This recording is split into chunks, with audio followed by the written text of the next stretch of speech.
En effet, beaucoup de problèmes ont été soulevés à Bruxelles et je commencerai par une satisfaction parce que c'est quand même la première fois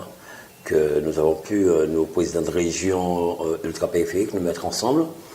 avoir un consensus pour remettre un mémorandum au président de la Commission européenne, M. Jean-Claude Juncker, concernant les difficultés que nous rencontrons au niveau de nos régions et surtout lui demandant d'appliquer l'article 349 de la Cour européenne de justice. Pourquoi? Parce que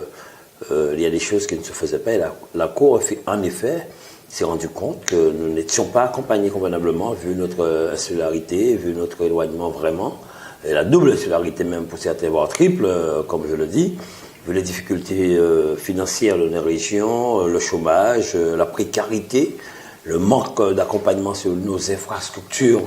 dans chaque région, le manque d'accompagnement sur notre développement, et en plus de cela, quand vous voyez que la France est quand même deuxième puissance mondiale grâce à l'outre-mer avec plus de 80%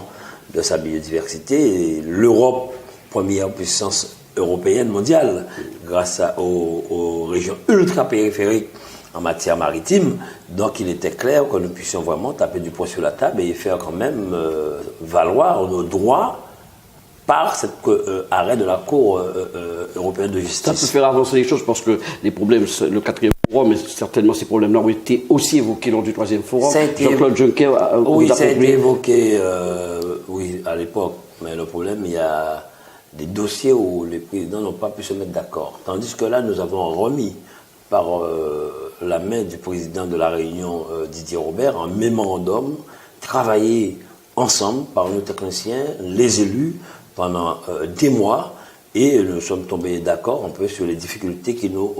ressemblent et qui nous rassemblent. Donc nous avons effectivement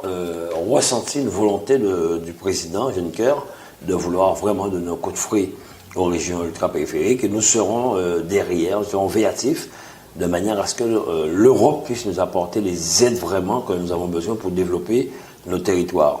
Aujourd'hui, la crise en Guyane me donne raison, je le dis, parce que, et vous l'avez souligné vous-même, à 3 ou 4 reprises, j'ai interpellé le gouvernement en tant que parlementaire sur les difficultés que nous rencontrons dans nos régions, mais surtout en matière de violence, de délinquance, de précarité et de chômage. Et je n'ai jamais eu une réponse satisfaisante.